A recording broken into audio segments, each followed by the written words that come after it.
and you guys are going to run through an observation. So remember what we said. You're going to pick up some nice things about Anna. 3 nice things in amongst other things. Yeah. Lovely tan. So we wouldn't actually go out loud to a client, but all we're going to say is that Anna, all we're going to do is just together. We're just going to have a look at your posture at the moment, just to see what's going on. So yeah, okay. Pick out some things. Let's look from the back. What are we going to pick? So yeah, good symmetry. Excellent. So nice symmetry. Shoulders are even. Good. Just in the back. Yeah, just up from the back, yeah. PSIs are level, aren't they? Little dimples. See, maybe if you mind pulling that down a little bit, the bottom of your... Yeah. Ah, yeah. Nice little dimples level. PSIS, posterior superior iliac spines. So the little dimples level, yeah? Yep. Posture. Nice symmetry, good posture. What's the, the gluteal creases are in line. Yep, glutes Yeah. are brilliant. Popliteal spaces are in line, good definition of the calves, nice bulk. Do we have anything going on with the Achilles? No? It's a really weird thing that might be helpful. I used to do live drawing, Yeah. and one of the things my sister would take, and she was said not to look at the muscles themselves, but look at the gap between them, and that's quite a nice thing to see. When you, rather than seeing the muscles, have the symmetry, the shape that's between that gap. I thought that's quite an interesting one. So there's no thick nip, it was good, yeah, from the back, nothing major going on. You want to face front for me, and then you look on the front, so again we're going to pick out some stuff. Nice smile.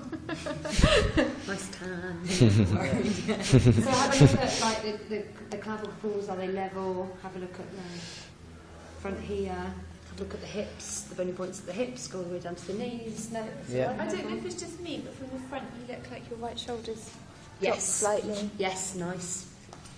No, from the back, I Yeah. from the back there. And you can see the right hand drops slightly lower, isn't it? Yeah. And just on the right side. definition of the shoulder, the left is not quite as defined as the right. Are you right-handed? There you go. My left is so weak. And what you want to do is you want to pick that. So say, because surprisingly you don't always assume that the bulkier one is the dominant. Ask them to say, okay, don't suppose, because a lot of the time you'll see differences. Okay? If you go to the side for me, again we're going to look from the side. So we're going to have a look at these levels here.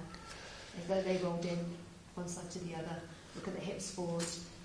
You might want to if you put a finger on the dimple and the finger on this bony point here, that's nice and level. Sometimes you'll see it drop quite a lot. That would be a nice tilt. So it's not a nice indication. And have a look on the side of the bulk. Are the knees hyperextending? Are the toes crawling? Sometimes what you'll see people do this. They can't put any weight through their feet. Okay? And then the other side. Okay? And then you're just going to pick it up. So have we got... We'll be having a look at this. Do we have a tilt? Do we have a lordosis? Do we have a tilt? They're two different things. Right? So the lordosis is more likely to come from the serous major because of the attachments, the transverse process of T12 to L1 to 5. The iliacus is more likely to cause the anterior tilt because that comes from inside the iliac crest and they both form the common joint tendon. You can get a lordosis without a tilt. So you want to have a look. I don't know if it's No, but there's a little bit, that nice curve, Yeah. but there is a little bit, but there's not a tilt, I don't think. Okay, so we picked that up. So we've looked and we already know that there's one level than the other. I'm going to go through the cervical spine movement. So that's what we do on every objective, whether it's an ankle, whether it's a knee, or whether it's a hip. That's what you do every single time. So pick out some good things, talk about them to the client. Don't just go, oh God, ooh. Right, so maybe just keep talking to the client. If you want to face that way for me, please. What we're going to do is we're going to look from behind. So we're going to go with the cervical spine first of all. So what movements occur in the cervical spine? Flexion, extension. Flexion, extension. Lateral flexion. Lateral extension, flexion. And rotation. And rotation. Lovely. So all I'd like you to do, you're going to look from the side for this. Can you put your chin all the way to your chest? Do you get any issues there? What stops you from taking it any further? Lovely. Okay, so you're just going to pick up. So remember what we said. What stops you from taking it any further? Don't always assume that they're going to come in with pain. Some people come in with tightness. Some people come in with, it just doesn't feel right. It clicks, it locks. All right? So when you're keeping your head all the way to the back, and you're going to look at the range, you've got really nice extension here, really nice flexion. What stops you from taking that further? Any issues? No. Good. Then what we're going to do is we're going to come to the behind, and we're going to ask to rotate. So what I'd like you to do is turn your head to the left for me as far as you can go. You are going to look for this, right? Because sometimes what happens is people will automatically do that to get better range. So how are they trying to rotate through the thoracic spine? Any issues there, any tightness? As far as you can go? Yeah, good. And the other side. So again, you're going to look from behind. Noting any differences in range. So sometimes what you'll do is they go to the end, the eyes will screw up. Okay, and back to the middle. Next time what we're going to do is if you take this ear towards this shoulder for me. Oh, that's nice. Yeah. But a nice click, Yeah. but really good range. Again, what stops you from taking it further. Lovely. And back to the middle and the other side. Again, watch for this. Yeah. Right? Because sometimes that happens. Is that where someone brings up their shoulder as well? Is that right? Yes. Yeah, do this. yeah. Yeah. So and that's the middle. So again, I'm not going to ask you to perform any passive or resistive. We're just going to look at it active. I'm not going to ask you to perform any strength. Okay, in this area. We are going to palpate. So tell me what muscles I should be palpating in the neck. Could you grab a seat on here, please? Throw some muscles out to me. Trapezius. Trapezius, right. Where did the trapezius go from and to? Start right from the top of the head So right up into the occiput. Yeah. and finish off at middle of your rhomboid, middle of your back. Lower than that. T12. So they come quite low. Come down to about there. That's where your traps are. So your traps will do this. Come up through the acromion and they will do that. Most of us just work through the traps. Oh, got a bit tight there. So remember, actually, because they're attached right up to here, that's what might be quite tight. The best way that you're going to feel this tightness is lying on the back. So we'll do that in a minute. We're going to do the one sitting up. So all I'm going to do is I'm going to feel along the upper traps. Wow. Okay, nice bit of tightness in there. You all right there? Yeah. Okay. Quite tight, really. Yeah. Right. Okay. So that's quite tight, right upper traps wise. Okay. What else am I going to palpate? Off the neck. Yeah. To do. Is it levitate? I can't remember the second one. Yeah. I know he's levator scapula. Yeah. Oh. Yeah. Levator scapula elevates the scapula, and again, it's from up on the scapula, and it comes all the way up through the neck.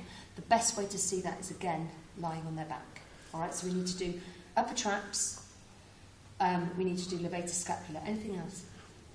Would you do the supraspinatus? That's not really. You might want to do supraspinatus.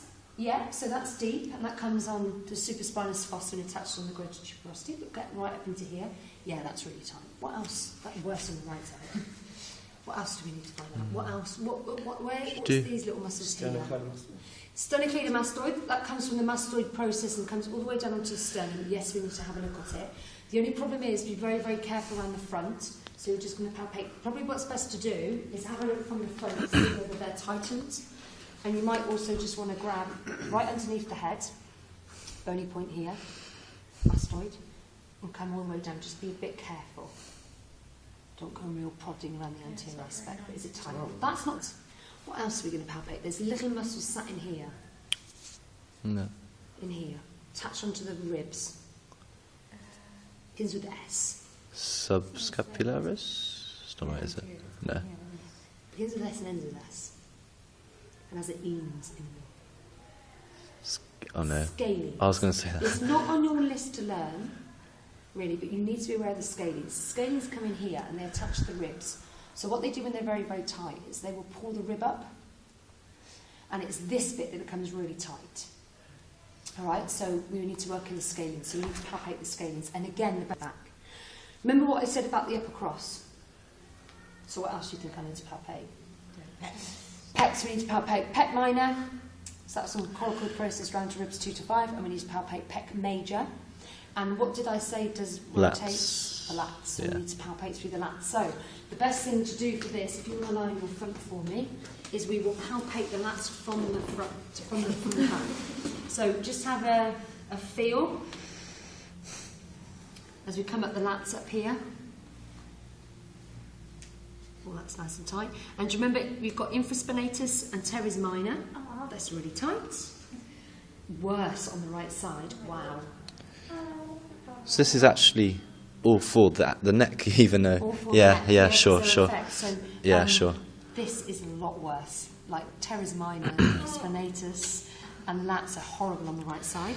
You don't have the same big problem on the left. Right, if you want to lie on your back for me, please. Sorry. Remember, I'm not treating you all nice and red. We want to have a palpate in. So there's a bony point here, which sits just underneath, right on top of your... I'll find it for you. Up there. Up there. My sword. It will be sore. Up there. It's really painful. Up there. Oh, Yeah. yes. That is your coracoid process of your scapula. That's where your pec minor originates from. So if you're tight, pec minor will do that to your scapula and that will roll it inwards. You need to be able to palpate it. So again, all the way going all the way down. Oh God, that's tight. Left side, nowhere near the same. Do you feel the difference? Yeah. Okay, also what you want to do is palpate across the pecs. So the best thing to do is bring the arm in this position. So have a feeler on the pecs. It's quite a nice client to use actually because she is tight. And the pecs come in from the humerus. Yeah, on the bicipital groove, which is this bit here, and this is again where the lats come in. So if the lats are tight up here, they will be tight on here, and this will be horrible in here. And this is because if someone's, like you said, someone's shoulders are forwards, that affects their neck. Yes. Yeah, okay. Yeah, because you sat like that. Yeah, you'll okay, automatically okay. affect it. So you need to be able to kind of check. Yeah. Another nice thing to assess whether somebody's tight is just to do that, just to have a feel. And we're a lot tighter through this. Okay? Remember what I said about trapezius attaching underneath the head? So all I'm going to do is come hands right underneath, and I'm going to come, if you just relax your hands for me, and I'm just going to feel with my fingers, wow, and go right under. This is a great client to really feel the difference because there's a massive difference between right and left. Right underneath the head. Oh my God, that's hurt my eye. It will do because it's connects up. So what goes on the neck can affect vision. So go just right underneath the head. All put your hands, all put your thumbs right underneath your head, and you might feel one side thicker than the other and sorer than the other. Yeah. Some of you might feel a nice little band. Yeah. That's where traps attach. If you come a little bit further nearer to the kind of, you come up onto him. If you come come in towards the ear, then that's up where the levator scapula attaches. So have a feel. What's the levator scapula like? This is brilliant because we have a definite, horrible, thick band right on the right side that I would want to get rid of. How do you do that? I just work. Okay, so that's my palpation. Special tests, there's no special tests, right? But you might want to refer somebody. So now, what would I do to treat Anna? I have got tight pecs, tight levator scapula, tight traps is where they attach. I have tightness of my lats, tightness of teres minor, tightness of teres major, and tightness of the traps. Would and you scalenes. That it was mostly on one side. Mostly right. Would you look at the hip flexors first? Because if that's happening, not purely for this one because this is my priority. Only, Yeah, okay. only if this isn't working. So you would tend to go lower down if nothing else is working. okay. So then what I want to do is also feel just at the top of the shoulders in this position. And you can also work. Some of you might feel this is around from a scalene area. But just be very careful because there's a lot of bony points and there's a lot of nerves and that's really, really tight. What would I do now? Treat them. You'd massage. Okay, so what I do now is I would probably get her on her front and I would loosen up, just general loosen up to start with. Then I would get her on her back and I would just get my fingers under and this thick band, which is absolutely horrible and there's nothing on the left side. I would, yeah, do you mind if everyone has a feel? Feel the difference, so you'll definitely feel the difference. You have to put one hand under and put one so you can feel. Yeah. All have a feel because there's a big difference. So it's higher. You need to get higher up. Right underneath, right on the occiput. Keep digging. Can you say You're nearly there. You can feel it. See, there. Mm. See, there's... Yeah. Okay. Yeah. Yeah. Tighter on this side. Yeah. Giving me chicken skin. Yeah. Feel it. Yeah, you're tighter on this side, Go aren't you? deeper. You feel the It's lump. already expect that to be something. There's nothing on the left side. Yeah. Let's get mine. Oh, there. Yeah. Yeah. I can feel No, that. that's it. Well, It's because you squat. My right side. Sorry, I know you get me on. Oh, yeah, there you go. From the lens. Sorry. It's all right. It doesn't feel as Not bad too as I bad. thought it was No, going to it's not feel. too bad. You haven't got too bad under there. Sure about feeling around. You need to be going higher up. Oh, right, okay. Feel that? Yes. It's the right side you have. But you don't have any. It's interesting that doesn't. I thought I would. Feel it? Big around. So that I can see that must.